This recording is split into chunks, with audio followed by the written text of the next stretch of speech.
Hello and welcome to season 3, episode 12 of Dualistic Unity.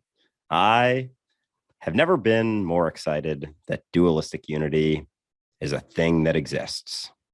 And I completely agree with that. I can feel the change almost daily. I'm so excited to recognize on a regular basis that I am not Ray.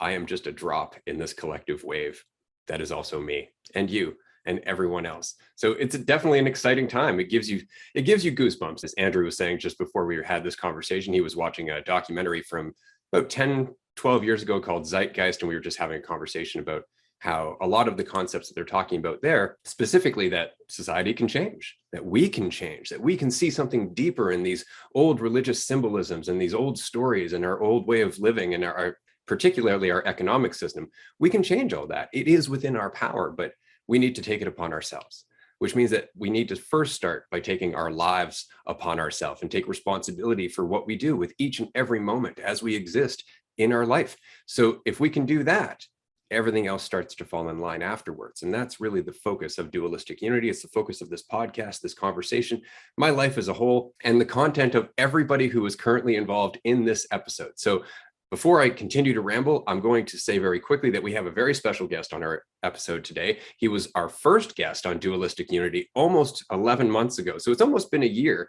because we are coming up on our 1-year anniversary of the show itself. But before I introduce him, I do want to make just a quick few announcements because, of course, it's important to do so. The first is that we are holding a new contest. If you go to dualisticunity.com or if you visit us on Discord, you will see a link to a new contest where you can submit your favorite Dualistic Unity quote, and it will go for a vote for which 5 quotes are the most popular. So you submit your quote, let us know which episode it's in, which season it's in, give us your name, your information so we can contact you. And then at the end of October, all the community members will have a chance to vote on which quotes that they like the most. And the top 5 will get a prize. And that prize will be anything from a Dualistic Unity hoodie to a t-shirt to a tote bag. We'll figure it out. We'll even ask what size you wear and what color you prefer before we send all this out to you, of course. But the contest is absolutely free. You can find the details on our website. If you have any questions, of course, just contact us through social media or Discord.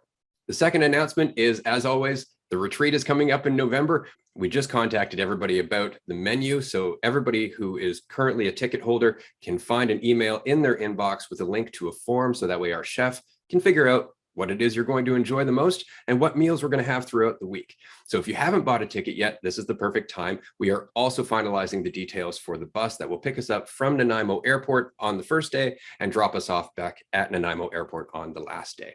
So that's it for the announcements. I will stop rambling now and we will get to our guest, Eric Abrons. He was on episode 5, I believe, of season 1. It's been a long time since we've connected, Eric. So rather than give you a long intro and explain to everybody what you do and where you come from, how about you tell us a little bit about what you've been up to and, of course, what you're doing on social media?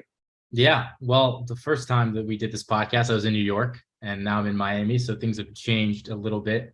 At the start of the year, I moved to Miami because New York was a bit crazy and I spent my whole life there. I grew up in the city, so I felt like I had to get away from that. Met some awesome people out here in Miami, and I have my nutrition bar company, which that's like the main thing that I kind of do, I guess, Ambi Nutrition, and then Infinite Seeking, which is where, we have come across each other and talk about everything from existence to, we are not what we think we are, to just the whole experience. So I guess that's a little bit about myself.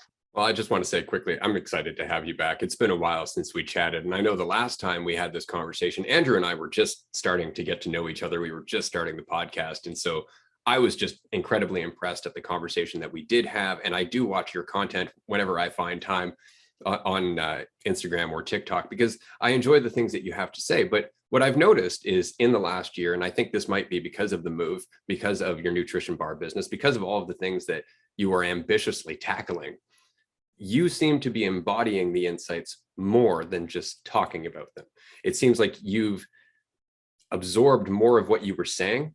And so it's coming out through your actions more, that you seem to doubt yourself less. You seem to be less hesitant to be vulnerable with your audience. Like I've noticed a few of your videos where you're just like, I'm going through some shit. Let's just talk about it because I know you are too. And that's a huge step, because a lot of people, they live on the conceptual side of this. They live in the philosophy. They'll tell you all the right words, but they don't practice it. They don't see it, and they don't really want to, because it's just a means to a paycheck.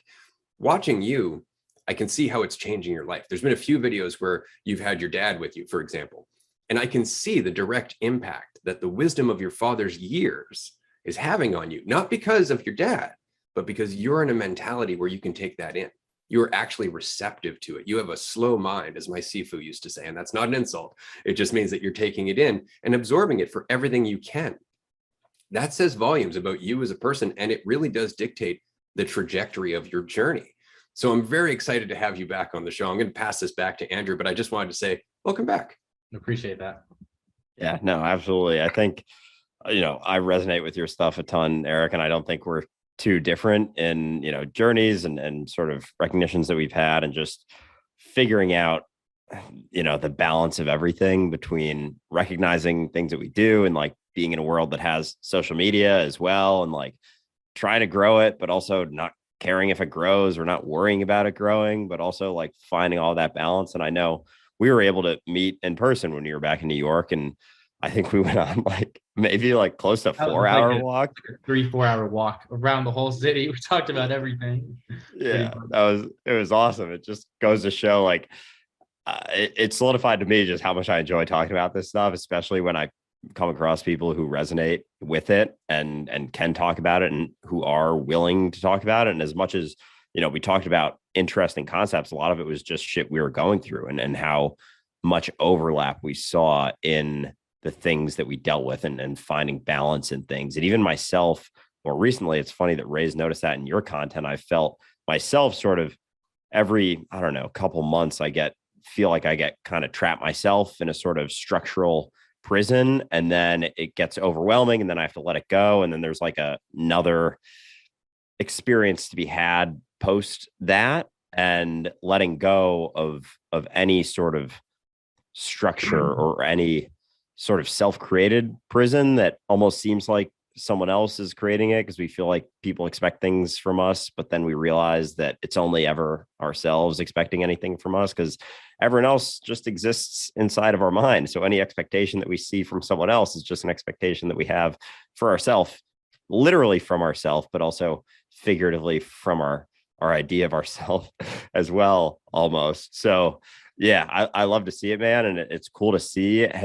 So I know Ray obviously mentioned that he's noticed that seem to be embodying more of what you have come to recognize, probably through just like everything you've learned over the past, 4 years. But I think there's like almost a distillation process that I've experienced in my life, where it's like, yeah, I was posting for over a year before I recognized anything that wasn't conceptual and anything about myself, and sort of let go of that idea of myself. So I think there's always some process with that. Have you felt a little bit more, I don't know, freedom, or have you recognized in yourself that you feel like you've been embodying more just with your day to day, and letting go of needing to follow anything, and just kind of following where your intuition takes you, I guess? I think I've definitely been more honest and transparent with my audience, which is like when I initially started making content, I found all these ideas so interesting and fascinating, and I just wanted to talk about them. But I was like distancing myself and my personal life from things I was talking about. And I feel like a lot of people thought that I had like figured things out, that I perfected some things, that, they thought I was just preaching, that I was a teacher, that I understood all of these things, that I wasn't going through it. And so like there's definitely a period of time where I feel like I went through imposter syndrome, where I felt like I was saying all these things, but then I would get these moments alone and I'd be like, wait, like what the hell? Like I feel so attached to my thoughts right now. I feel so overwhelmed. And yet I'm speaking about how you get through these things. And yet I'm not walking the talk. And then I feel like just having more conversations about it is almost healing, and that you don't have to necessarily figure it out, but just be honest with yourself that you don't have to have it figured out. And like, that's where the release comes from. And, I would always be very tough on myself and expect a lot from myself. And then it's like, okay, I feel like I'm putting the pressure on myself to become someone, and not just accept that there's no one that I have to become. And that once I begin the process of accepting then then all the wheels start turning, and then things kind of figure themselves out on their own when I'm not actively trying to figure them out, but rather when I'm just living, listening to my intuition, not taking things too seriously, putting things in perspective, reminding myself of death, and just all these things that can, just be like, okay, take a deep breath, chill. You don't have to, like, there's nothing you should or shouldn't be doing, should or shouldn't be feeling. That there are all these labels, all these constructs. I'll find myself scrolling on social media and comparing myself to other people, being like, I'm talking about some of these things, like, why don't I have more followers? Why are more people not engaged? Why is this not happening? Why is that not happening? And it's just so easy to find conflict and guilt, and to just be completely self-absorbed when it's like there's an amazing, beautiful experience that it's always happening right now. And life can go by like that and you just miss it. So I would say that, like, yes, I probably am embodying it more. I don't know if I necessarily thought of it like that, because I still feel like I've had my struggles, and there's still times when I feel like I want to escape from just everything, honestly, because it can be very, very overwhelming. And I'll see people even sometimes talking about the things that I like talking about, sometimes in a weird way that is like, I'm like, I just don't even want to talk about that. Like, I don't even want to talk about the experience. I just want to live it. Like, I just want to have it. And it's like, especially on TikTok now, I think a lot of people want to have a positive effect, but I feel like there's almost like a toxic positivity that is kind of spreading, that is like making it so people can't experience, quote unquote, negative emotions and feelings. And that can make it really difficult for people who are going through that to just be like, just, be a man, just do this, just do that. And it's like, I feel like it's difficult for a lot of people, even for the people who don't voice it. Yeah, absolutely. I would say that if there is a difference that I've noticed in you, it's that you're more grounded. It seems less conceptual, and it seems more like it's been applied, which is the only way to really take it in. It's going through the stress. It's going through the uncertainty. It's feeling like an imposter. It's going through all of that stuff that really teaches you, oh, right, they're not just things to memorize. They're not just bumper stickers, right? I actually have to apply some of this stuff. And then when you do, you start to recognize, oh, this is the real deal. This is the shit. Whereas most people at first, they'll have an idea like, oh, I got to get out of my pain. And they'll immediately envision some like berobed monk or something like that who doesn't ever like frown or have an unhappy thought. And so they'll try to achieve that. They'll try and find that.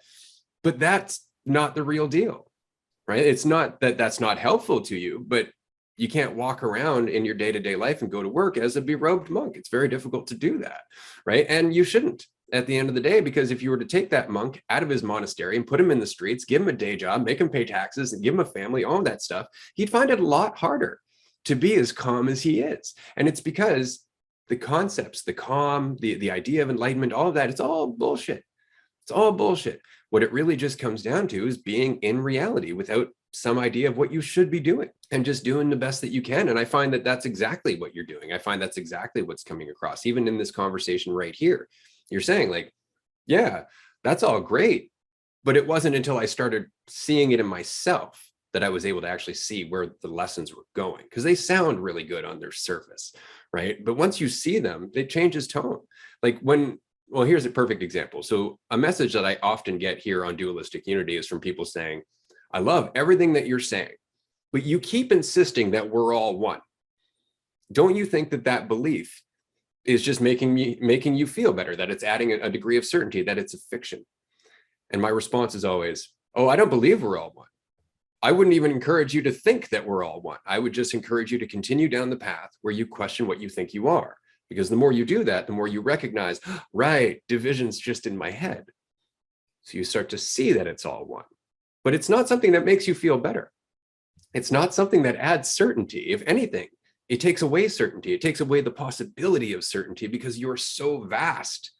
And that's when you start taking it seriously. That's when you start actually watching your choices and watching your decisions and watching all of your perspectives, because you can see it comes back to you.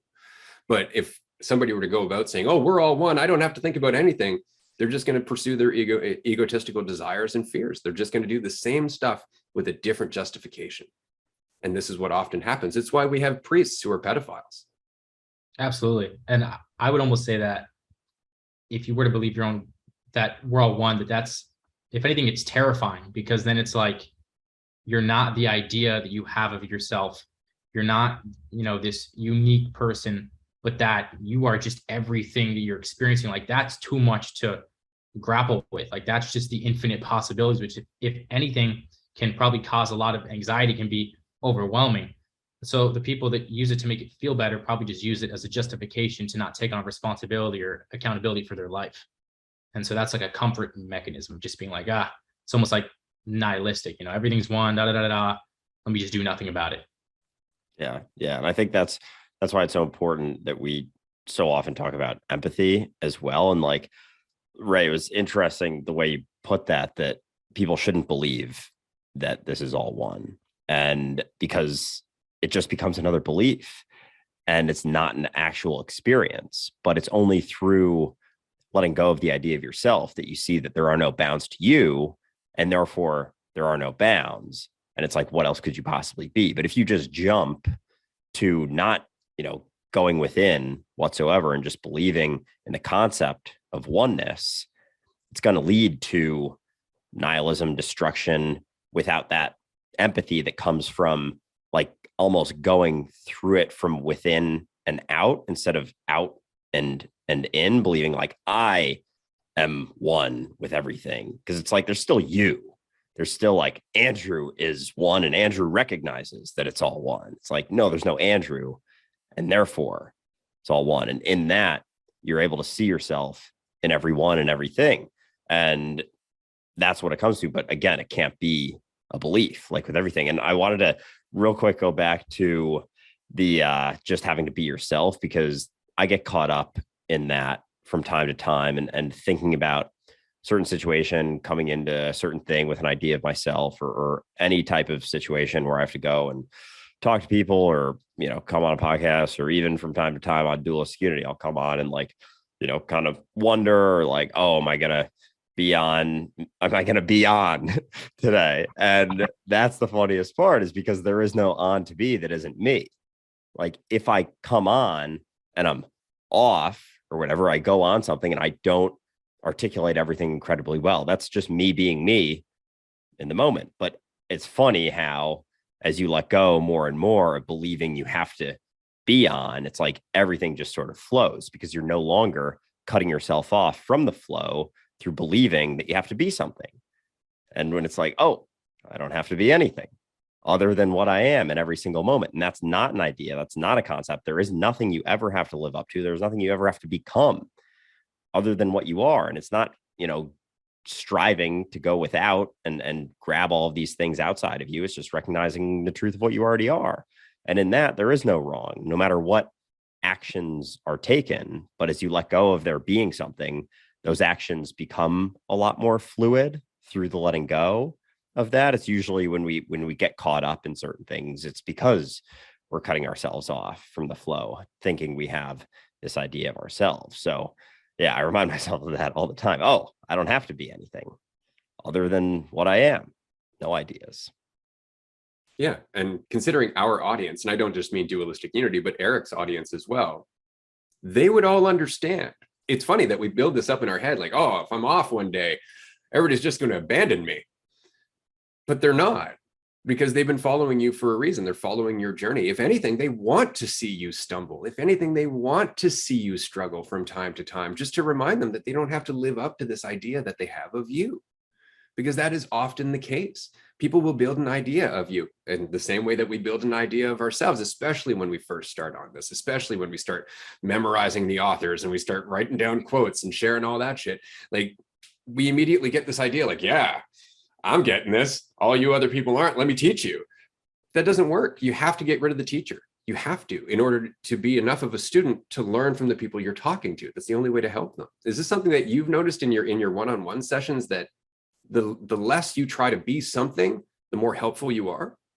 Yeah, I mean, it makes you seem more real. Like, it makes you seem relatable. Like, you can resonate more with the person when they're not like an ideal, and when like they're not only their best performances or the best things they've ever said all in one. Like, if you take the videos that maybe got the most views, you put that all together, and then you have this ideal version of you, and you think you always have to, be at that level, when that's just not the reality. And when I was, I guess, like 30 minutes before this podcast, I was like, all right, I should get ready for this podcast, right? And then I was like, I stopped for a second. I was like, what does that mean? Like, how am I gonna get ready? I'm always ready. Like, there's never a point when I'm not ready. There's nothing that I have to rehearse. But then it's like, okay, maybe they're expecting this from me. Maybe they're expecting that from me. Like, do I come in with like a really insightful quote or something, like some grand realization? Or but then it's like, wait a minute, like I just have to show up, and then the rest happens. And that's that flow that just comes from not trying to be you, but just witnessing that you are you, and that like there's nothing that you have to do in order for that to happen. And if anything, when you start to do, you start to think, and then you start to get in that character mindset of, oh, this is the thing, this is what I think this character would say based off the expectations they have of me. And then like that's just a whole cycle that you're just not going to get out of that without feeling like more overwhelmed, more anxious. You just be grounded, be present, and let the rest happen. Let it come. Now that's interesting. I'm just going to toss this in here quickly because it was a conversation I was having yesterday with somebody who was saying, I like to be prepared before I go into something. If I'm nervous about it, I like to prepare. I like to know as many things as I can about what's going to happen. And my response was, that just reinforces your fear. And they didn't understand. They're like, what? How does that reinforce my fear? It's because there's always more details you can't see. There's always more things that you may not have considered. There's always variables that you may not account for. And if you're so determined that to feel better, you must account for all those variables, you're always going to be afraid. You're always going to be anxious. And the response was, well, what's the alternative? I'm like, faith in yourself. Understanding you've never been totally certain. Up until this point, you're still here. You're doing better than you might think you are, right? Understand you've always adapted. You've always done the best you could, which doesn't mean don't prepare, but it does mean that there's a certain line where preparation actually becomes toxic. It actually starts to take you out of the situation that you're in. I just wanted to toss that in quickly because it's totally relevant to what you're saying, that the more that you can just be who you are, the better off you are for everybody. And the more that people can accept that you are not the idea they have of you, the more they're going to get out of you. Yeah, because I feel too like everyone always just wants to see themselves in you, in anyone, really. Like that's what it comes at. Whether we know that, I am you, whether they recognize that or not, they just want to see themselves in you. And that's what allows them to resonate is that's what it comes from. And speaking of one-on-ones, like when people talk about stuff, I so often start things off with like, I totally resonate with you. I've been through maybe not, the exact situation, but this, which is very similar, dealt with the same types of emotions, blah, blah, blah, blah. This is how I handled it. This is what I thought about, like not giving you necessarily advice, but this is something you can potentially think about. And because everyone always just wants to see themselves in other people, when we hold on to an idea of ourselves, that we're not allowing them to see themselves in us because we're not allowing ourselves to be expressed. We're trying to filter it through a concept, through an idea that doesn't actually exist. Like the idea I have of myself of what performance or whatever I think someone has an idea of me is never what it is. We're never what we think we are, literally never what we think we are. And those thoughts are just thoughts. They're never actually reality. And any ideas that we ever hold on to cut us off from the flow and take us further from what we're trying to do. Like what we're trying to do at the end of the day is, relate to people, or I don't even like saying trying to do because it's not necessarily a trying to do, but if we have like an end goal of really just being able to freely express ourselves, we want to be free. When you hold on to an idea, when you hold on to a concept, when you think you have to be something for anyone, including yourself, you're in a prison. You're not free. So in order to be free, you have to let go of the ideas, of those false senses of certainty, of like the person was saying, they always want to, prepare and figure out as much as they possibly can.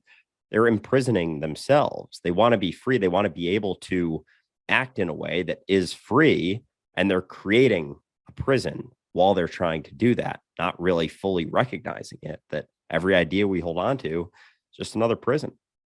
That's 100% true. And I think a lot of times for people, it's not just that they want to be that idea, but that they want to be that idea so that other people don't question who they are. And so it's like they want to keep that image alive in the eyes of other people, and not so much for themselves, because most people are living through other people. And so it's not even really about them. It's more about how they're being perceived. And that's why, like, when people go out in public, they'll just try to fit in. Like, they just want to fit in. They don't want to stand out whatsoever, because they don't want to be seen as like something else. So I think a lot of it is like belonging too. That like there's a comfort that people find in that, and that like you can even just feel it in certain environments. But you know, I think a lot of times too, like people want to, just coming back to being prepared and like knowing what to say and all of that, people don't want to be empty handed. Like they don't want to feel like there's nothing more to say, or that there's no more material. Like they're like, what do I do then? And it's like, that's where the flow comes into play. That's where the creative expression comes into play. Like that's where like the truest you lives. It lives in not knowing what is going to come next. And like that's the beauty of what actually does come next, because it's organically being formed in that moment. And you can't really listen to what, the people that you're talking to, if you're thinking about what you're going to say next. And was listening to some audiobook by, I think, Carl Rogers, talking about active listening, and how like most people don't understand like the power of listening, and how actually it's not just for you, but it's for the other person. That like listening is healing, like listening is accepting, like listening is allowing that person to fully be who they are. Because we usually listen with judgment, we listen with an idea in mind, we listen with like all of these caveats to just purely listening. Well said. Absolutely. And unfortunately, a lot of the times we have we have that expectation because of the idea of we're holding on to of ourselves, right? Like, give you an example. Andrew has actually been watching me going back and forth with this gentleman on Instagram, but the idea that when it comes to, say, self-help, or when it comes to self-knowledge, or it comes to psychedelics or God or anything like that, that's all a path that one has to take within. That's all a path that one has to learn from reality itself. But often, especially when we're defining ourselves and when we're trying to fit into a capitalistic society, the only thing that we're really looking for is a label, so we can fit in and find out what our groove is and where we're going to make our income. And so, because I never say, what my educational background was, because I never promote any of the stuff that I've ever gone through in my life as being the reason I think the way I do, I always get questioned when it comes to that. And Andrew is facing that same thing here because of his age. And so we had this comment on Instagram from somebody who's like, oh, so you read a couple of books and you got a selfie stick, so you're a guru now. And what I thought was funny about that, because it was completely derisive from the start, but the guy who left it is a psychedelic consultant. His business is actually to try and help people find themselves. And so when I started talking to him, his immediate thing was, oh, I'm educated, I've been to school, I've done all this, what have you done? And it's like, okay, but going to school doesn't educate you about self-knowledge. It teaches you concepts, sure. But the entire purpose of him going to school was for that label. So he could call himself this and judge everybody else who didn't meet that requirement. And then he doesn't have to question anymore. He doesn't have to look within himself anymore, because he's done the schooling, he's educated, right? And I've seen the same thing when it comes to priests and seminary, when it comes to religion as a whole. Oh, I took religious studies. Yeah. What does that have to do with God? Like, all you've really done is studied how people have avoided talking to God themselves. That's religion in a nutshell, right? But you're very good at it and you have a certificate. Doesn't say anything about self-awareness. But in our culture, it's that label. It's that label that people look for. It's the letters after the name. They don't think to themselves, right, education is not self-awareness, because they're very different things.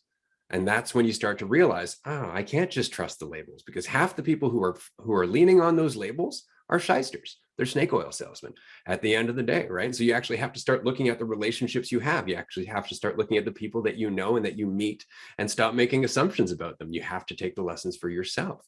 But until you are responsible enough to do that, you just look for the labels. And the people who lean on those labels are happy to take advantage of you. But they're so easy to frustrate, and they're so easy to shake, because the knowledge isn't theirs. It has nothing to do with their own journey. It has everything to do with how they want to feel about themselves and how they want you to perceive them. And that's it. It's purely superficial. And what's so interesting is that self-awareness and education usually are like opposites. That like so many people who are educated are not self-aware, and so many people who are self-aware, they're educated, but not in the institutionalized sense. You know, like maybe they don't have a degree, maybe they don't have PhD before their name or whatever credentials they are. And it's something that definitely kind of pisses me off and frustrates me too, because people will give blind trust to people because of those titles or names, which is obviously a recipe for deception and manipulation, and our society is kind of built on that.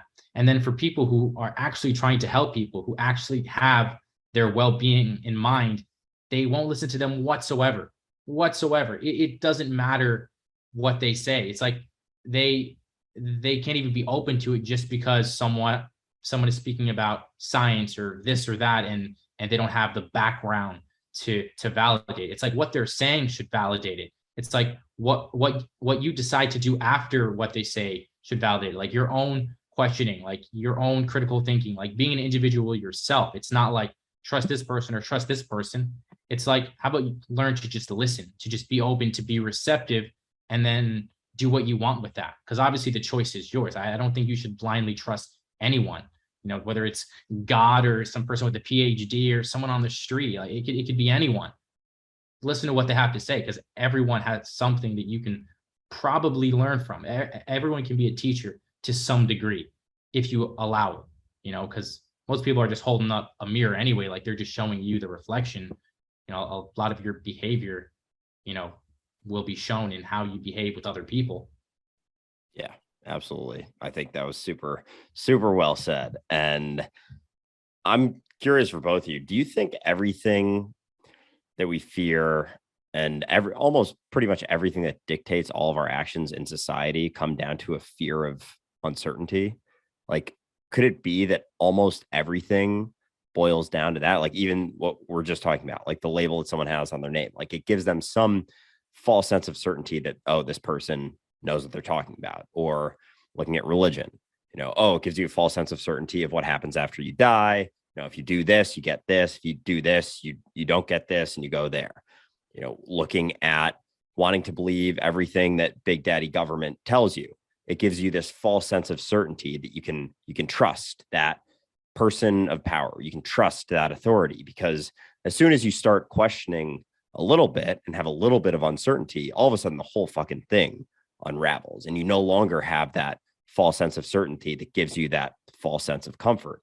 And it goes into every single thing that we do. And that's why people are so quick to like lunge at you and yell at you and call you disrespectful when you question those things that everyone utilizes to give themselves that false sense of certainty, especially the ones that give you the things, a false sense of certainty about the scariest things that we deal with, you know, death, what the powers that be are telling you, the narratives that they're pushing. And if you begin to question a little bit of it, it doesn't take much to unravel. Like religion is not a very difficult thing to question and unravel, like super fucking quick. You just have to ask a couple little questions and it's like the whole thing comes tumbling down. But people are so afraid of, I think it really comes down to a fear of death for the most part, that people want to believe that, and a false sense of certainty for the actions that they take in this life, that, oh, I can just follow these rules and everything will be okay. And the other aspect of that is that it cuts them off from needing to have that awareness, like Eric was just saying about listening, attentively listening, actively listening. You don't have to do that as much. We can just follow a rule book. Like, oh, you know, I went to this person that has this label, like I should be good, but you're not after, because you're not actually there with them. You're just seeing them as this thing that gives you a false sense of certainty about feeling better, about getting better. You know, you go to church. Who the fuck even listens in church? I never did until I stopped believing any of it. And I'll go for fun sometimes just to see if the homilies says something halfway decent or just to pick it apart left and right. That's the only reason I go now, but I'm way more attentive than I was for the first, 20 years of my life. That's for sure. But so anyway, after all that, my initial question, do you think almost everything that every action that we take, and especially when we put faith in, false sense of certainty, is just our deep rooted fear of uncertainty is what almost everything comes down to. And if not, I'm curious if there are things that you thought of while I was saying that maybe don't boil down to desiring this sense of certainty in almost everything that we do. The first thing I was going to say, which came from something you were talking about in terms of people wanting to be certain, is that I don't think people just want to be certain. They want other people to be certain for them. Like they want their sense of certainty to come from other people without them even like figuring that out. And then the other thing I would say in terms of just the fear of uncertainty is that I think that deep down, we're all just terrified that we don't know a damn thing about anything, about pretty much anything, that we can't be certain about anything, that we're not really capable of knowing. And so that everything we're doing, all of society, all of technology, even these conversations, you could argue, is to give us some sense of comfort that we do know maybe something, or that we can try to maybe figure something out. Like I think all of it gives us some sense of comfort. I think all of our lives is to distract us from the inevitable thing. And I don't think this is nihilistic.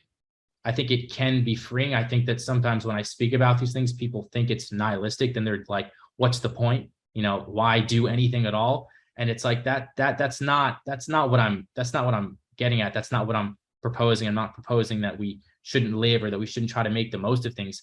I'm just saying that if you really dig deep, that you can live life in a way that just maybe is more true to you, that isn't attached to all of these labels and titles and names and should do this and should do that and all these things that actually cause a lot more suffering. It's like we think we need them in order to operate, that we need them in order to live and participate in this existence, when if anything, they kind of inhibit our ability to actually just exist, which is one of the most freeing things. But just to come back to what I was saying, yeah, I just think that we're all terrified, like all these names and star seeds and this and the sun and the moon, like all of these things people talk about, I see them and I'm just like, what is going on? This is like mass psychosis. Like people are really that lost that they'll create any sort of story or myth to make themselves feel better about the fact that, yeah, we just don't know why we're here. And I think that's okay. That was well said. I would say that there's a degree of sanity that we are in fact avoiding. I just want to share a quick story here because it kind of goes back to what Andrew was saying, that so a few times this has happened where I've had coaching clients who, upon coming in for coaching, just would sit there going, yep, I know. Yep, absolutely. Yep, I do that all the time. Sure. And they would never apply anything, but they would come in for coaching consistently. They would just never take it in. And the reason was because why did they have to? They were coming in for coaching. The work was already done, right? I'm coming in for coaching. That's all I need to do. And that was the point, is that you're going to do the work for me, aren't you? So I'm just going to come in here and you're going to change me. And the problem is you have a shit ton of egotistical modality providers that are happy to feel like they're changing you, that are happy to take the credit for changing your life. And those are the ones you should watch out for, because they're running from the ego. They really are doing it for their own interest. So it's important to recognize that, yeah, some people, they just want to say they're changing, and that's enough. It doesn't matter if they go through the same consequences over and over and over again. As long as they feel like they're changing, as long as they feel like they're on a path, that's enough. It takes a while for them to recognize that the feeling doesn't necessarily indicate reality, and that the suffering's going to come back full circle eventually. And that's often where coaching clients will come to me and say, I've tried everything. I've gone to therapists. I've done all this stuff and nothing's working. It's like, right. Have you tried responsibility? And so this goes back to Andrew's question, that to some degree, I do agree that it is uncertainty that drives the majority of our culture, for sure. But that uncertainty ties back to our wanting to avoid responsibility.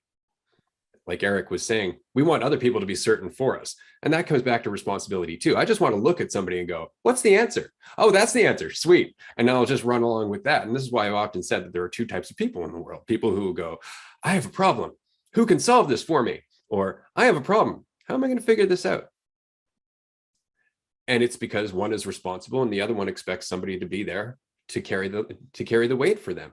And so that ties back to an an even deeper motivation. And we don't talk about this too often, but it really is the cornerstone to everything, or at least in my experience: isolation. We don't want to be alone as the core of our reality. We don't want to be God. We don't want to be unity. We want to perceive ourselves as separate. We want to perceive ourselves as among a group. We want to perceive division, so that way we can limit what we see ourselves as. So that way we're not responsible for everything. We don't have to be so aware of everything we do. We can just rely on our neighbor and look for their answers, because it's not on us. Certainly, look at all these people around. They're not all taking responsibility. Why should I? And that's where the majority of our emotional spectrum comes from in terms of duality, whether it be the joy of being alone or the fear of being alone. It all comes back to the reality, the actual sane reality that, of course, you're alone. Your reality. And it doesn't matter that other people are so different. They're you. You are that vast. But we avoid that. We would prefer to invest in the idea of people being separate. We would prefer to invest in the idea of governments being responsible for us, or religion having the answer to where God is. We prefer for it not to be on us. And so we've built an entire culture around putting the weight on other people and ignoring the responsibility ourselves. Yeah, that reminds me of a quote. I forget who said it, but it goes something like, our deepest fear is not that we are inadequate. Our deepest fear is that we are powerful beyond measure, something along those lines. And I find that to be so true, that we so often, in wanting to not be alone, or not be left, I feel like part of that, do you think part of that in our current society is evolutionary response to, a tribal mentality, like that we are, as humans, kind of innately tribal, and back in the day, if we weren't accepted by the group, we were basically foisted out to die, and left alone and ostracized and all of that. So we really do just want to fit in and want to blend in, like Eric, you were saying before. And I find it fascinating, because although maybe that is left over, it's no longer the case, but we still fear it. And I think that's why our society is one of our biggest cares, is what other people think of us.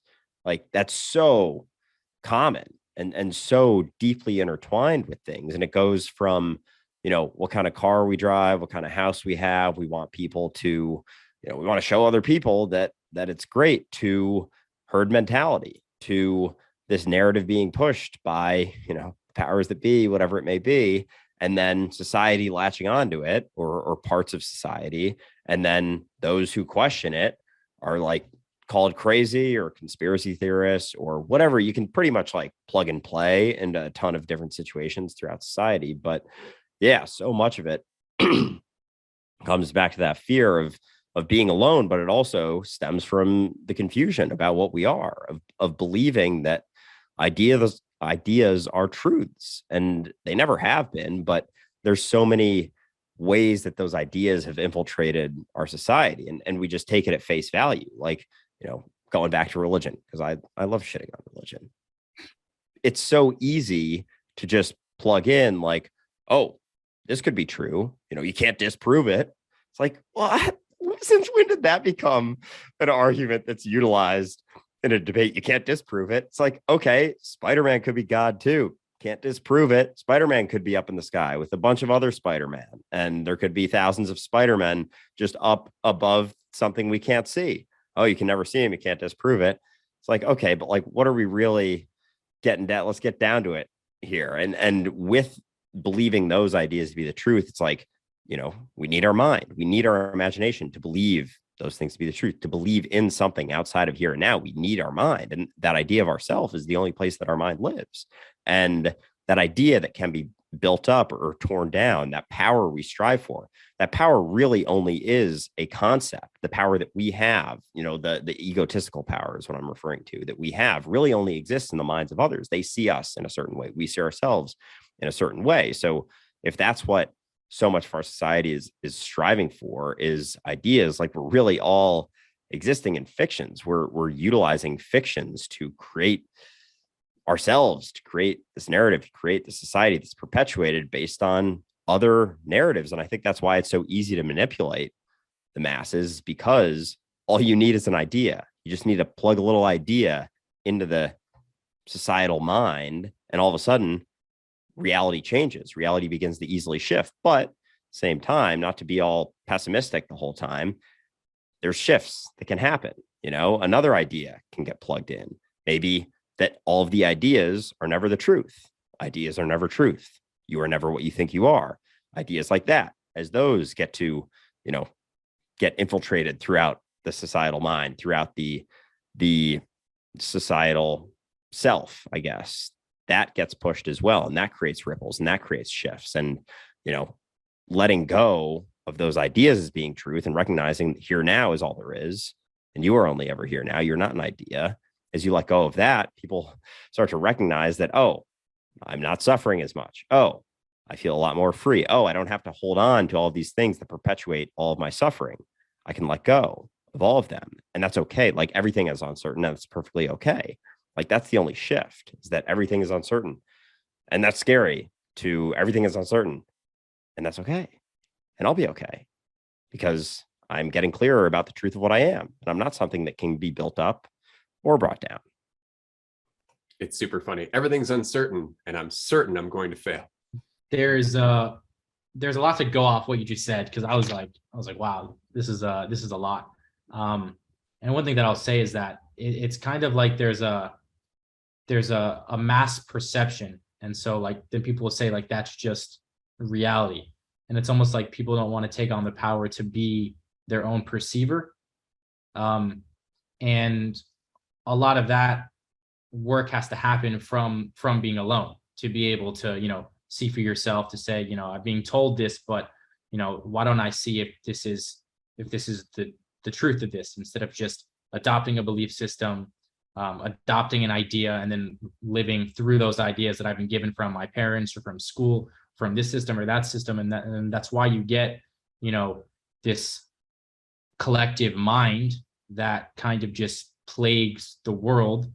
And like being alone, because like I've gone back and forth with the idea of being alone. Like first I talked about it completely, and now it's like I think it's about how you interpret being alone, because a lot of people see it as I'm alone, I'm lonely, I'm alone, I'm by myself, no one's there, no one is there for me, and I have to do everything on my own, I'm not connected to anything. And a lot of people will speak about how when they're with other people, they feel all these amazing feelings. They feel love, they feel this and that. And it's like I felt those same things when I'm alone, because it's like you feel them through yourself. So even if you're with other people, you're the one that's feeling them and experiencing them. And so if you can feel them with that group of people, then you can obviously feel them by themselves. And so I think it's just this skewed idea. And I think this could be somewhat speculating, but I don't think that the world really wants people to be alone, because I don't think they really want us to develop our critical thinking skills, to be aware, to be able to challenge things, to ask questions. Like these are all things that a lot of people will view as a threat to society, that you're kind of taking on capabilities that people think are reserved for only the special few, or the Bill Gates, or the genius, or and then they expect those people to make the decisions for them blindly. It's like they only want to kind of running the show, and I think that's just kind of the reality. I don't think that we should all accept it. That's just a really unhealthy path to go down. I certainly haven't accepted that, but yeah, I guess that's a bit of my take on those things. That's a good take. I would say the same thing. Sorry, I've just got a door here. I would say the same thing in terms of people making assumptions about others. Like Elon Musk is a perfect example. I've had conversations about Elon Musk, and it's not that Elon Musk hasn't accomplished anything in his life, but it's important to recognize that he has done so by being a businessman. He's not an inventor. That's not what he does. Somebody's like, oh, he's the next Da Vinci. And I just said, what has he invented? And that person disappeared. Right? It's because we see him as being really wealthy that we want to basically ascribe all of these traits to him, that he's brilliant, he's altruistic. None of that is probably true. It's just that we want to see it that way because that's what we want to see ourselves as. Right. And I always find that funny. Very early in season 1, we were talking about Tesla the car company, and the fact that everybody makes the assumption that Tesla makes a profit selling electric cars, when the reality is that actually Tesla doesn't make a profit selling electric cars. What they do is they sell carbon credits to other car companies who create oil burning cars, and that's how they make their profit. So they're actually just selling the carbon credits to polluters, and that's where Tesla makes its money. It has nothing to do with creating electric cars. But we don't look at it that way. We don't want to look at it that way because that ruins our entire worldview that Tesla's going to save the world, right? And he's at the top of the heap, so surely he's the next Messiah, and we always want to do this. We always want to pass it off to someone else. They're going to save us, and it always ends up with us in trouble. Hitler, as much as nobody wants to give Hitler credit for anything, the fact is that he was really smart in terms of manipulating the masses. When he would get out there and do a speech, he would actually have people in the crowd just walk around, walking up to people and go, he's got a good point, don't you think?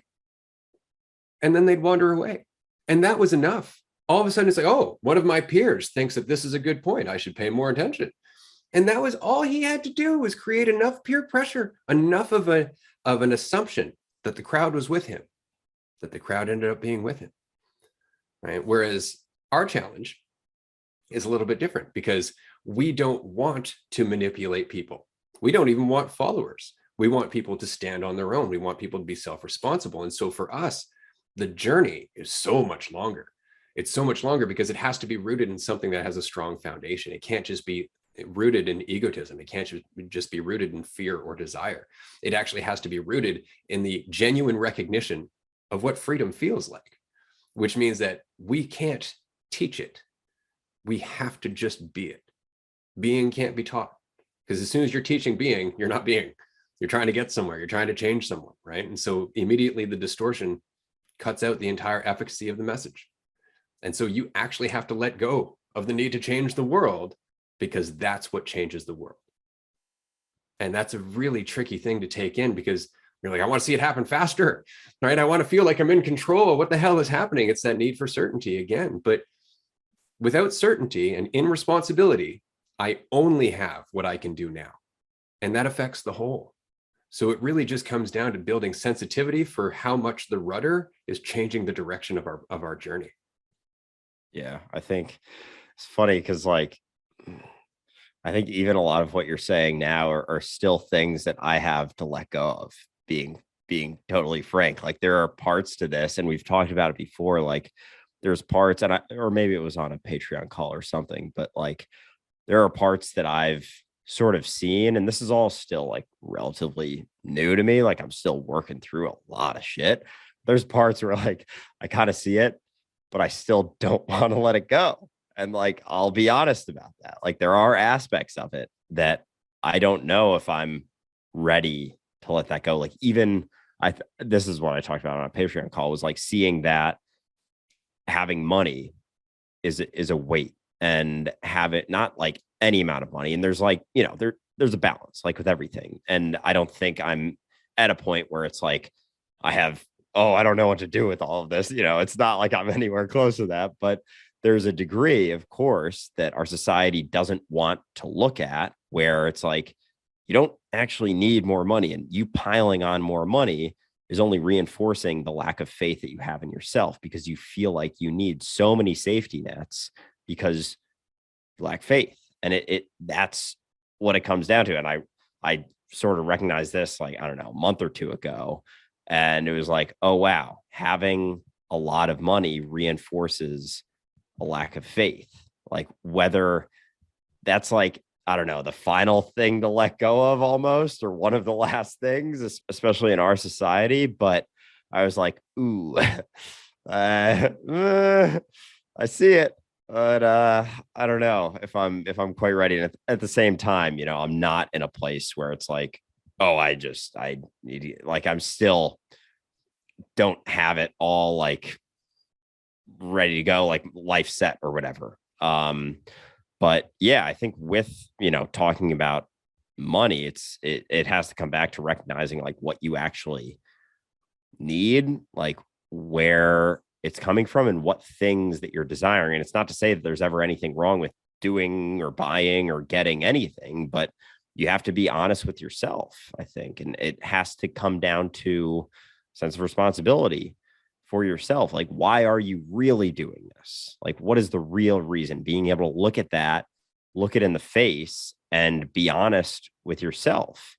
And having this thing, whatever it may be, creates another sort of false sense of certainty for yourself. Like, oh, if I can just get this, then these people like me, or then I'll fit in, or then I'll be enough, or have enough. And all of those things that I just said are all figments of your imagination. There's nothing you can do to guarantee any of that. And through letting go of all of that and what's left, which is closer to the truth of what you are, all of those things will more easily come to you. So all of the things that you're trying to get through all of these means, be it money or fame or followers or anything, which, you know, like with everything, I'm literally just talking to myself right now. All of these things that you're trying to get are directly fucking hindering you from getting the things that you actually want, from actually being free within yourself. And I think sometimes you just have to get beat over the head a couple times with a recognition over and over. And sometimes it does take time, because it took time to get it beaten into your head. So it's going to take a little bit of time to get it beaten out. But it's interesting. And it's something I think, because there's still senses of certainty that I crave. Absolutely. I'm not going to sit here and say that I, fear nothing and don't desire certainty ever. It's certainly a hell of a lot more than I have in the last, 26 years of my life before a year ago, but it's still not 100% there. But I think it's interesting, at least being able to talk about it and recognize it, I guess. And through that more and more, you see that the things that you've been striving for are only taking you further from getting the things that you truly want. I'm definitely on the same page with that, in terms of desiring things and wanting things, and not even just physical things, but like maybe wanting to be at a certain place in life or having a certain relationship. It's like, as long as I give my mind something to think about, it'll give me something that I could want, or some next thing.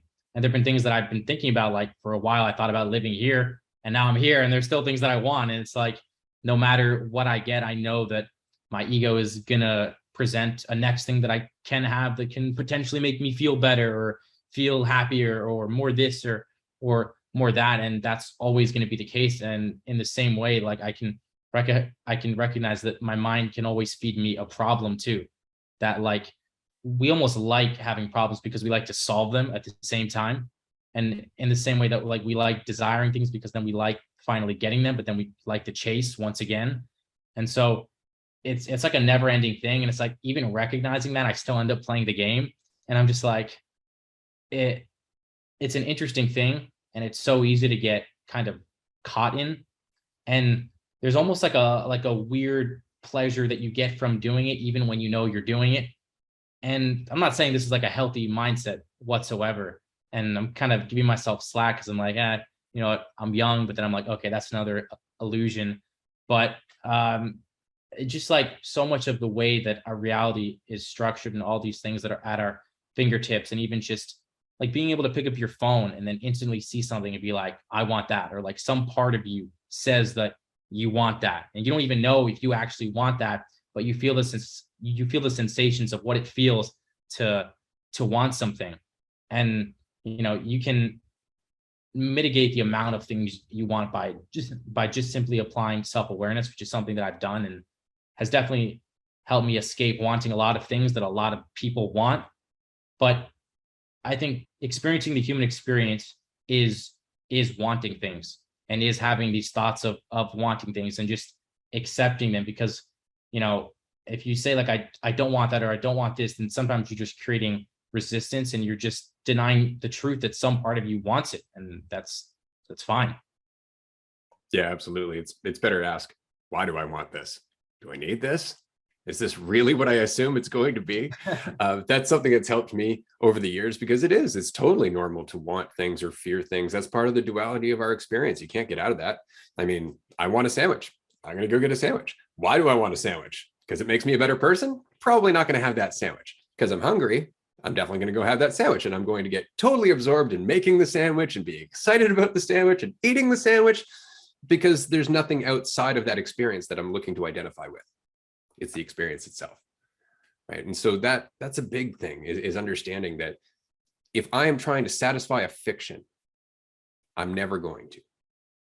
That's the only problem with trying to chase that satisfaction to feel better about myself.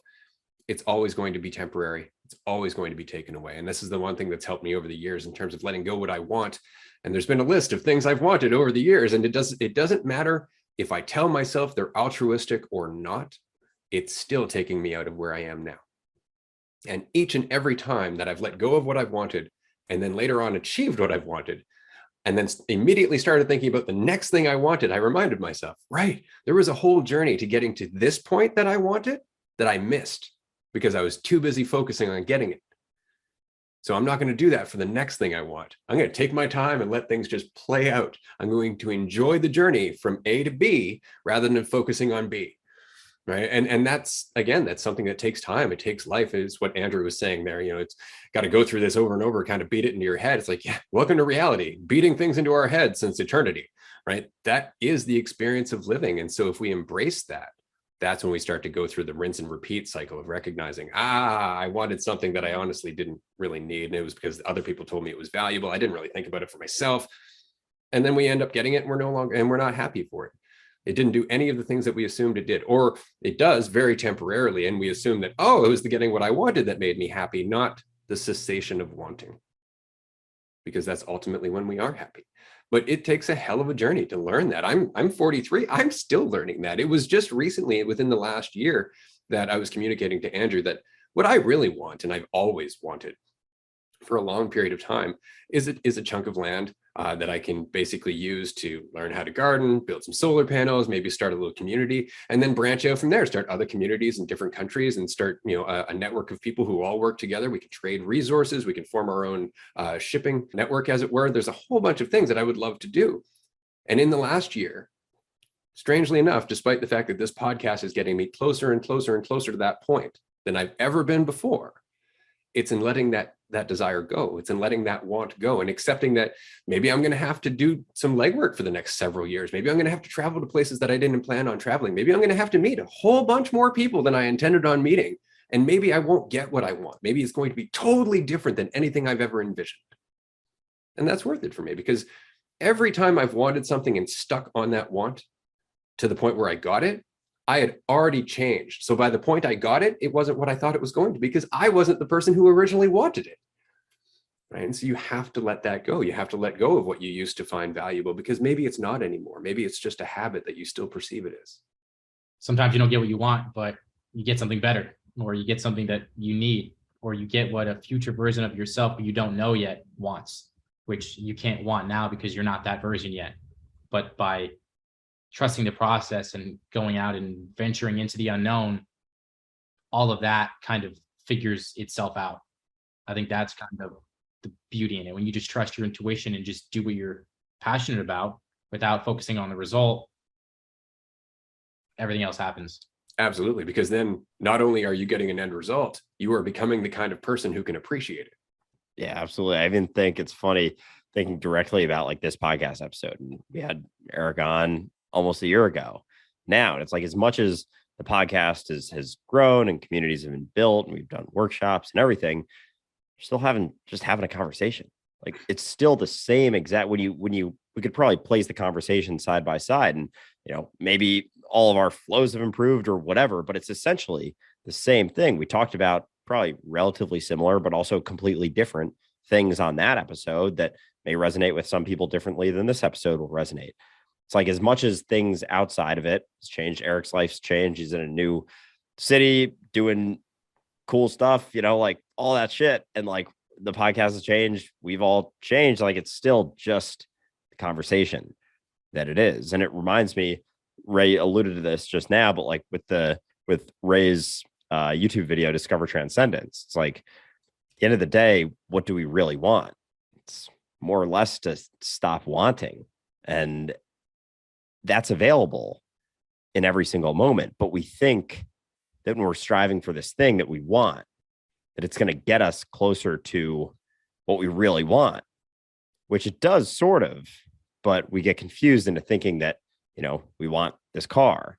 It's like, why do you really want it? Do you want it for the feeling of driving it because you absolutely love it? Like, that's awesome. Like, that's probably a good reason to get the car that you want. But if you want it to build up this idea of yourself as something more than others, something more than you are now, it's like, what do you really want? Well, to stop wanting, then you get it. And then you've achieved that. And then everything's going to be perfect forever. And you no longer want. But the peace, the happiness that arises is from stopping wanting for that thing. It's not actually having the thing and building the idea that idea is so constantly turbulent that it can be built up, taken down, the car crashes. All of a sudden, what does the idea of yourself crash too? All of a sudden someone shits on it and they're like, dude, that car's so fucking lame. Like, look at my car over here. It's like, all of a sudden, did that idea just drop again? Like, it's so fucking volatile. There's no way to guarantee anything about it in any given way. And you get it 1 year, and then 5 years later, all of a sudden there's 5 more versions of it that are out there that all these other people have. All of a sudden, is your value just like consistently dropping, like the depreciation of the car? Like, is your value tied to the appreciation or depreciation of the values that you own? Is that so much of how our society is run, that's how easily manipulatable we are, that we think that the things are the things that derive our value? And it makes you wonder. But yeah, it's not about getting what you want. It's about, the process of letting go of the want, of stopping the wanting. And I think in that, you can recognize that you can do that right now. You don't have to. And it's not to say that there's anything wrong with it, but having the self-awareness to ask yourself why, and truly ask yourself why, and take responsibility for the answer that you provide or recognize in the moment, and being able to let go of the idea is something that can be built up or torn down in any way, shape, or form.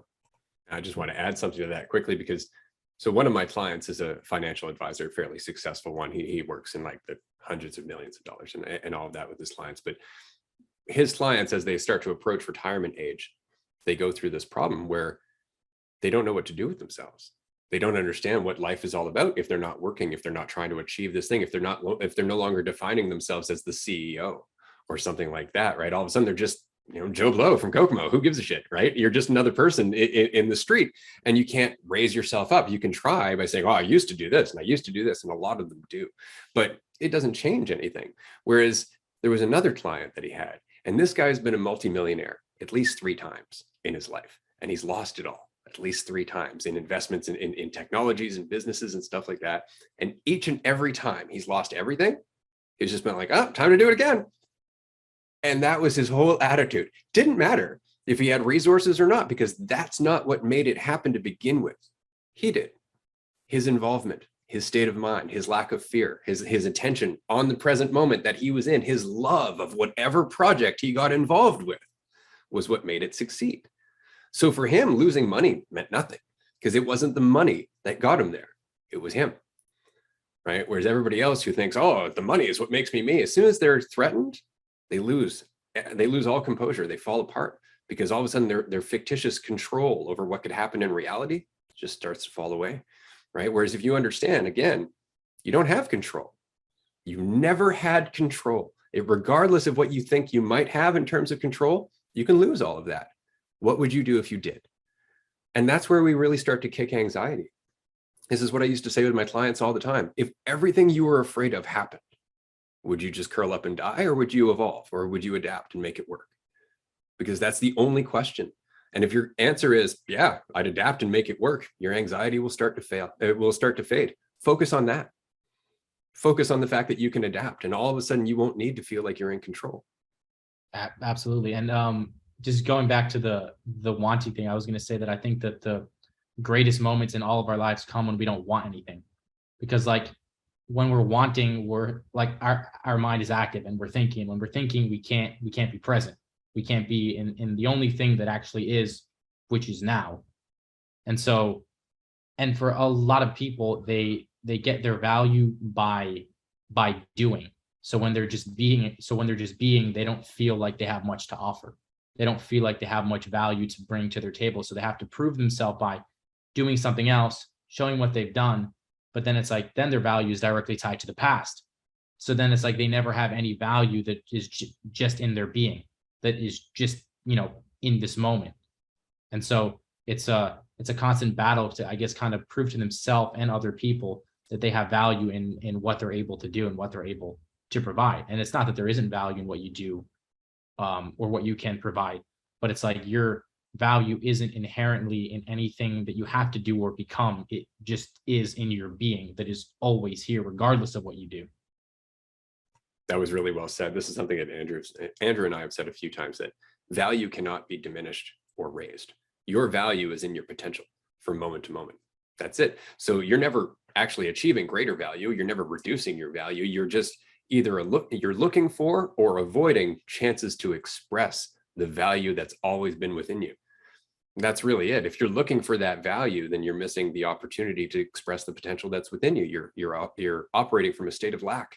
And so everything that you do has need and fear attached to it, right? Whereas if you are fulfilled in yourself, everything you do just has your utter attention on it for the sake of it. And that changes the outcome, right? But it's so important to recognize that, and I've said this to numerous clients, you're never not doing something. Even if you're not doing something, you're changing.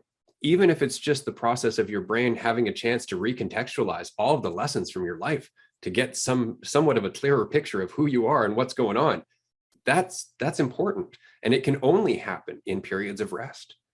It is very important to give yourself the chance to absorb everything that you've been experiencing. And so you're never not doing something, even if it feels like you're not doing something. And if you feel like you're not doing something, that's probably what you should be not doing the most. Even believing that you're not doing something is just another conceptual label, right? Like even you might be able to hear from my voice, I've been a little bit under the weather, but I was thinking, and I was like really processing it, especially yesterday. I just like walked around the city for a few hours, sat down on some benches and just kind of like sat there and watched stuff and really just tried to feel the feelings. And I recognized like, I'm not actually sick. I just feel things inside of me. Like I don't have to label it with this thing, because as soon as I do, then all of a sudden, I'm a person that's sick. And then it's like, does that just perpetuate it?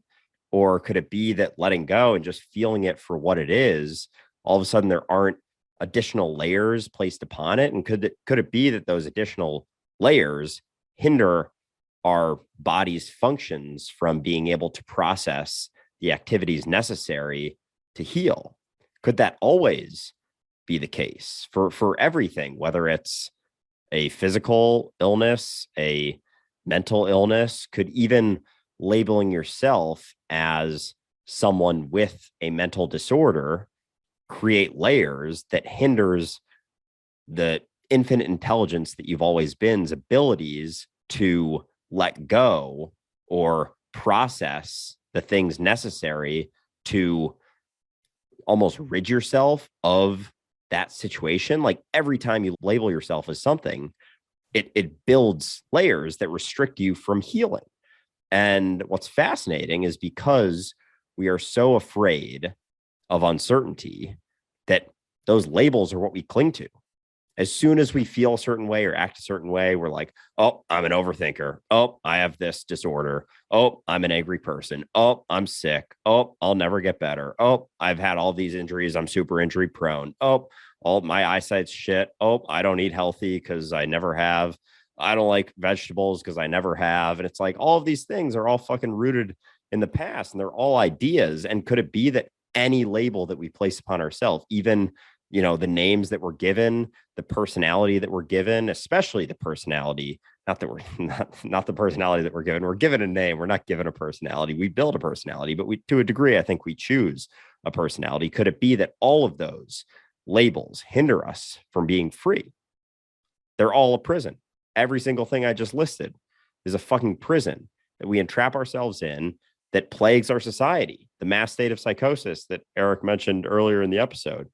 Could it be that that's what we're experiencing? We are literally imprisoning ourselves with the ideas, with the labels, with the identities that we hold on to for a false sense of certainty because we're so fucking afraid of it.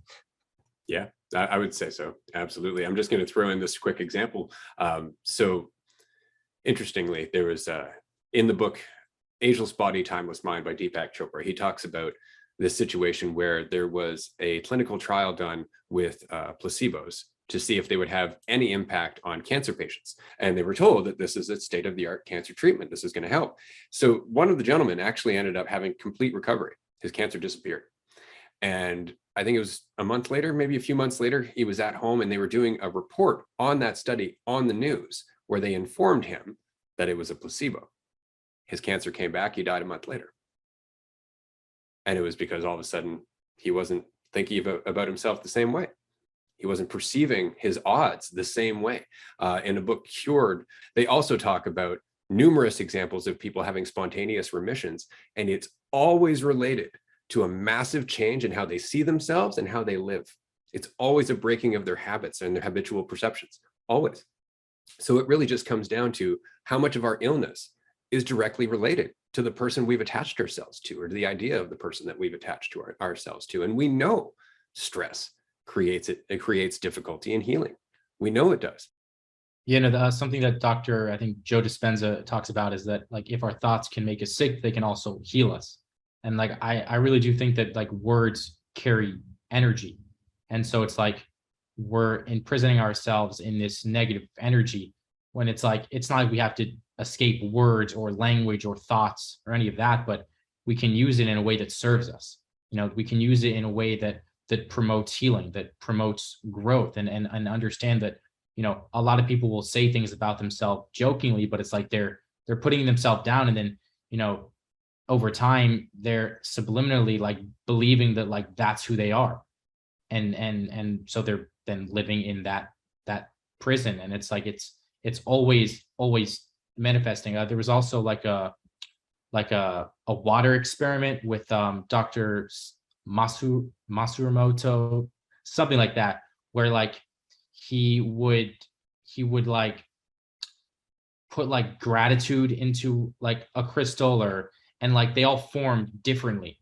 So it's like the way that we convey words and the way that we express ourselves, and whether or not we believe certain things like that has that can somewhat determine how we feel and how we go about our life and how we interact with other people and how we see ourselves. And because a lot of people don't take the responsibility and the power that they have to consciously almost program themselves with certain ideas, they kind of let the world do that.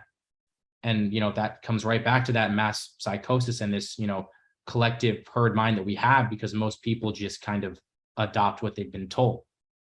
Yeah, absolutely. One thing that I found really interesting about that water experiment that you were talking about was the fact that the person that they asked to put an intention into each water droplet before it was photographed was a monk. They actually asked a trained Buddhist monk to meditate on the specific intention for each of those things. And so that person, through a lifetime of getting out of their own way, whether it be through being in the monastery or just isolation, whatever it might be, had less distortion. Your average person, if you were to ask them to focus on any one intention, would be all over the map. Within 5 minutes, they'd be going through 1,000 different thoughts, just having a difficulty focusing on one intention. And this is the purpose of meditation, right? This is the purpose of getting out of your way and doing the inner work. So yeah, it's incredibly telling, not just of the impact that we have, but also how clear we need to be about that impact. Like how much damage are we causing simply because we're not focused? We're completely all over the place, almost all the time. Right? We don't even know the impact that we're having on our lives most of the time because we're too busy being swayed by fear and need. So we're just running through the circles trying to feel better, not realizing that each and every step we're picking up consequences that we may not be aware of. Right? So it's a really interesting study. I love that study. And the fact that we are 70% water says volumes about how much we are impacting our own bodies with each and every one of our thoughts and intentions. Oh, absolutely. Yeah, I think too with the monk and the lack of distortion, I'm sure his intentions were not for something. It wasn't like he was creating this intention for him to do a good job of doing the intention and therefore it turning out in a certain way that he had a preference over. It was just he was the intention. He was embodying the intention, and that's it. And that's what we so often get caught up in. And that's all all meditation is. I said it, I think, a couple episodes ago, but it's doing the thing for the thing. That's what it comes down to. We're not doing this episode so that it performs well, so that people enjoy listening to it even. And that's something that I think is difficult for people to let go of, is like, oh, I'm trying to help people. I hope that this helps people, because even that, you're not doing the thing for the thing. You're doing the thing for XYZ, for something else, not for it. And so therefore your energy is not 100% there. And therefore the impacts that are had are not as impactful potentially, because you have, most of your attention maybe in the experience, but even a few percent on something else, or more than that, oftentimes significantly more than that, oftentimes more than 50% on something else, if not like fucking 90% of your attention and energy are for what it's going to lead to. You're doing this for the outcome, typically with the desire to improve the idea of yourself, to increase or make better the idea of yourself. But that idea of yourself is always an illusion, and there's always going to be a different idea in everyone's mind. And there's no way to impact it in the way that you desire, because that's relying on control. So you're acting in a way, trying to get an outcome that's literally impossible, but we keep trying to do so. And all we're doing is reinforcing lack in ourselves, because we're trying to be something and therefore we're not enough right now. And we're also not able to give all of our attention to the thing we're experiencing, which is life as life. So every time that our attention is on something else, we're not fully living, you could argue. And then it's like we get to the end of our life and we've only lived, 10% of it, because although we lived the whole thing, we're only 10% there and 90%, in the illusion. So, that's all it ever really comes down to. You can call it meditation, you can call it just attention, but that's all it really is just being attentive to what you're experiencing for the experience, not being attentive so that you get better at, being attentive, or get better at, because now you're someone who is more attentive most of the time, you're better because you can meditate longer and you don't have as many, intrusive thoughts or whatever. It's just like, no, it's just it for it. And as long as you're caught up in trying to build the idea, you're back in another prison. Yeah, actually, it's interesting. I ran across a video the other day by a fitness trainer, and he was making the argument that it's not about how many reps you do. It's not even about the weight that you're lifting. It really does come down to the attention that you're giving the muscle group that you're working on. How in sync are you with what you're doing? Because a lot of people will go to the gym and they'll just muscle through it, right? They'll just hurry and they'll do that whole thing and they're like, I'm feeling great. But how much attention actually went into building that muscle group? How much of your attention actually went into the movement itself, or your focus on the movement, your awareness of the movement, right? Because that all makes a difference. Otherwise, your shoulder might not be aligned properly. Otherwise, you might not be standing correctly. You might hurt yourself, right? All of these things matter. So it's not just going through the motions, right? It's very much the intention you have in going through the motions. It's the attention that you're spending going through the motions. It's your state of mind as you go through the motions. And this has been probably the biggest lesson in my life. And the reason that I find things as easy as I do when I tackle them, because I'm not thinking about myself. I'm just involved with what I'm doing. And doing that for long enough, you start to realize that every one of your biggest successes always happens when you're not trying to get to it. It always happens when the importance is on the thing you're doing. Always, right? And so, yeah, I'm 43. Like I said, I'm way older than you guys. I've just beaten my head against that wall so many times that I just don't doubt it anymore. As soon as I start trying to prepare in my head, like, oh, got to feel like control. I'm like, what are you doing? You're ruining your walk. You still have 15 minutes before that thing happens. Just be where you are. And it's not like you're telling yourself that anymore. It's just that you recognize, right, I've been through this before. I've seen this consequence. I recognize this thought pattern. And that's just responsibility and awareness, as always. Just being with where you are, just to be where you are. And actually, that's exactly what I was going to say, that all those byproducts and successes and great things that often come when you're just fully engaged with what you're doing, by just being where you are. And going back to your example of like working out, it's like you like become what you're doing. And that's how you perform your best. And those are the people that also see the results, are people who just love being with the movement and not seeing where the movement goes, or not counting the reps, but just intuitively being with, each step of the way as you're making the movement. And it's like, when you're not present and when you're not with it, that's when you risk an injury. That's when you risk something going wrong. And a lot of people fall prey to that because they're so focused on the next thing, focused on what they're doing after the workout, they're focused on the next exercise, they're focused on if they're going to get the results, on everything that it isn't what they're doing right now. And it's like, I'm going to go on a walk after this podcast and I'm going to fully be with every single step, and I'm just going to enjoy it. And I know my mind is going to wander, but I'm just going to look around and recognize where I am, because that's the only place that I can really experience from. And it's always here. And it's always now, as Andrew always says. Amen. Fuck yeah. Yeah. With the, and just with the lifting example, even like people even call it ego lifting, which is so funny because we think of it like, oh, we're just trying to, do a lot and like lift a lot of weight and all this stuff.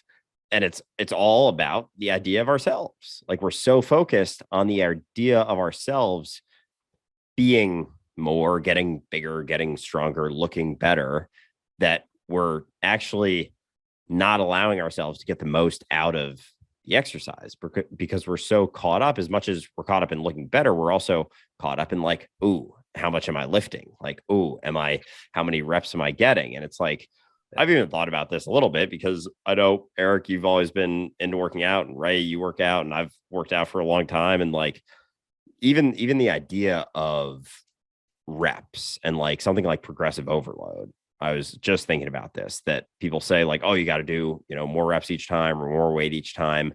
But you almost could like not even count the reps, because it's just an arbitrary number. Like, your muscles can't count the repetitions. It's really a lot of what it comes down to with mechanical tension. And like, I've done some research into all of this. Like, you can do as many reps as you want, but if you're not actually pushing yourself essentially to failure, then it's going to do something, but it's not going to do as much as it could. It's not going to optimize that, sort of growth or strength building. So really, it's like, at the end of the day, if you do 20 reps, if you do 5 reps, if you do 10 reps, if those last couple reps aren't super fucking difficult, aren't uncomfortable, they're not going to stimulate growth. And it's like with everything. If you stay comfortable all the time, if you sit in this sense of certainty, you're not going to grow. You're not going to do, or, again, like, you're not going to become more, but not in the sense of, the idea of yourself becoming more, but like actually growing, like true growth that happens. And it's funny how we always avoid discomfort. We always avoid uncertainty. But, even with lifting weights, like, if you don't actually push it all the way to failure, you don't know where failure will be. You have an idea like, oh, last time I got, 8 reps. Now let's try and get 9. You kind of build this sense of certainty of like, let's get to 9. It's like, the reality is maybe you could get 13 if you let go of holding on to that sense of certainty. And then you would actually get to a stage that's very uncomfortable, go beyond the sense of certainty that you had, and then grow from that. And so it's funny, because I know we all work out, and I don't know, people can just resonate with working out. It's a good analogy to use for growth, for obvious reasons, I guess. But yeah, there's a lot of crossover, how applicable all of those concepts are to life. But you gotta push into the discomfort. You have to go beyond your feelings of certainty in order to stimulate any amount of growth in anything in life. Oh man, I just got to add to that quickly, because it's so true. And it's not just for lifting or anything else, but so everybody here, for example, offers coaching in one capacity or another. And in your journey to being a coach, you're going to have days where you feel like you're on the ball, that you've got something to offer. And then you're going to have other days where the client leaves and you'll feel like you didn't actually have any impact on their life in that day. And it's important to recognize that you're expecting a result. You're once again walking into it with an idea of your skills and what should happen at the end of it. And you don't know. The fact is that that might be exactly what that person needed to facilitate something later on. It could be that that person just needed a safe space to feel relaxed. They didn't need some deep, insightful conversation. Perhaps they just needed to get out of their way for a bit, or to witness you having a bad day yourself, right? And so for every coach that I've ever trained, I've always said, if you're always certain that you're doing great, you should probably question yourself, because the best coaches are the ones that feel uncertainty. They're the ones who get into the session and they go, I don't know if I have anything to offer here. And then they go through their awareness to find it. They're not just reaching for the book. Oh, I think this was in chapter 4, because then it's not authentic, right? So if you're going to get coaching from anybody, it should be from somebody who is struggling to wonder if they're a good coach or not, because at least then they're giving the attention. It's important to them. They're not just going in going, I'm an awesome coach because I've had, this certificate from this school, or I've went to this class for this long. That doesn't tell you anything. And I know my wife is a clinical counselor. Going through school, her and I often had the conversation that going to school does not teach you self-awareness. There are a number of counselors out there who just want to graduate so they can feel like they know more than you. That is not going to help you. And it's going to come across in the session, right? It's just like going to a gym and getting a physical trainer who spends all of his time telling you how buff he is and how many things he does on his own time, and doesn't spend any time actually helping you with your problems, because it's all about them, right? So for coaching or anything else, for being a human being, for relationships, it's important to recognize that your vulnerability, your uncertainty, that discomfort, that's what makes you valuable. That's what makes you helpful to somebody else. That's what builds a relationship. Yeah, I mean, there's a healthy amount of doubt that is helpful. And it's like, there's so many people that are so sure of themselves, that are so confident in what they know, that they're not really able to explore with another person. Like, they're not able to approach a session and be fresh, because they're just presenting themselves as this authority, as someone that has this skill set, or who has figured this out, or who is an expert. And so like that's something that I try to talk about, that it's like seeing it for yourself. It's like seeing it in the moment, being doubt, being skeptical, being able to question your own approaches. Like, maybe something was successful for you then, but it's not successful now. And that's also something that I think a lot of people can't really be honest with themselves about, because a lot of people that are egotistical and sort of think they're better than other people, it's because they lack that self-awareness. Because if they had that self-awareness, then they wouldn't feel that way, most likely, because they would have enough time with themselves to say, wait a minute, maybe I don't know everything I think I know, and maybe I don't have to know everything I think I know. Maybe I can have a honest journey of re-evaluating where I am in every single moment, because that's the truth of the matter. I also didn't realize that in this flow of the conversation, it got really, really dark, and I didn't realize that I had no lights on. All my light was coming from these big windows. Now I have no lights. I'm looking at the screen. I'm like, wait, something looks off. It's really dark right now. So I apologize about that. At some point in the episode, you're just going to see a decline of light. No problem. You're shining enough light just with your personality and your insights, man. At the end of the day, that's all we need from you. And I really appreciate this dialogue as it's gone on for the last hour and a half or more, because I love these conversations, as you can tell, and it inspires me to know that you're out there, Eric, that you're on your path, that you see this with the clarity that you do, and that you're uncertain, that you're questioning yourself, that you sometimes go through a little bit of doubt, because that, again, that shows how genuine your journey is. We are going to have to wrap up this episode very quickly, because I know Andrew has a hard stop. And of course, we're approaching the 2-hour mark. And if we don't stop before that, we always go over. But I did want to just take a moment to say again, I really appreciate you making the time to be here for this podcast. And I wanted to ask you quickly before we wrap up, you have a nutrition bar line. Where would we find information about that? Because I'm very curious, and I know, given your intention and given your clarity, that you're obviously offering something that you think is going to help people in their lives, that's going to add something to their level of health, or their level of clarity, or their level of nutrition. So I would love for you to share a little bit about where they can find that and what it is they're looking for, just so they can go and check it out. Yeah, so you can literally just go to ambinutrition.com, AMBI. Our Instagram is ambinutrition. We're currently don't have bars because we've gone through kind of a relaunch, and we're going to have new flavors, and the supply chain is really, really messed up. So let's just say that getting ingredients in-house is really difficult. So we're a bit behind schedule, but we have all our information on the website. You can see the bars, you can see the flavors. Unfortunately, can't order them right now, but soon. And I appreciate you having me on. I love these conversations. I feel energized right now. I'm going to be walking around outside with a smile on my face, and everyone's going to be like, what is this guy on? And I'm just going to be like, oh, I'm on life. I'm on conversation. I'm on flow. I remember after the last conversation I had with Andrew in the city, it was like close to midnight or something like that. And I'm like, why do I have so much energy? Like, what am I about to do? Like, I'm just going to eat and go to sleep.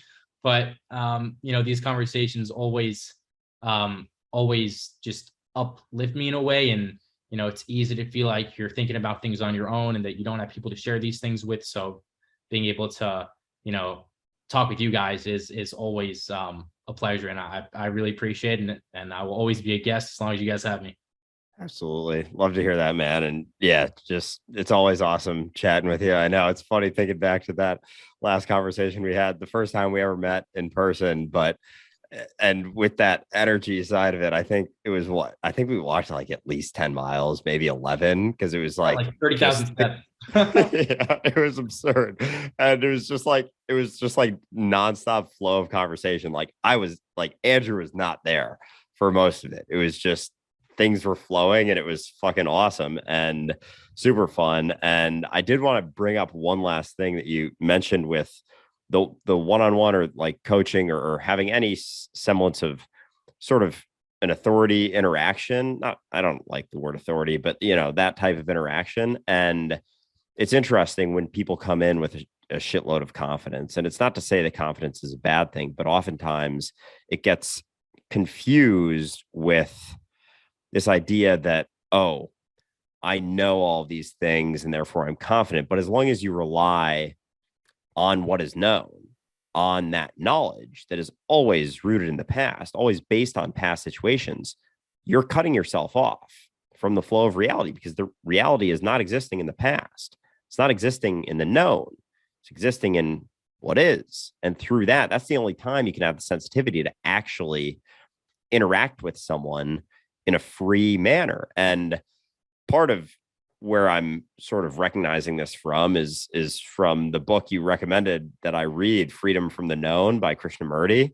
The first book I've ever read from Krishnamurti, and Eric recommended it to me. And obviously Ray's recommended Krishnamurti to me a bunch of times, but Eric specifically recommended that book. And I've been picking at it. I think I'm only maybe 5 chapters in or so, but yeah, it's powerful stuff. And so it's funny that the last thing you mentioned, I think, was directly related to that, because so much of our idea of ourselves and that sort of false sense of confidence that people build in themselves is relying on the known.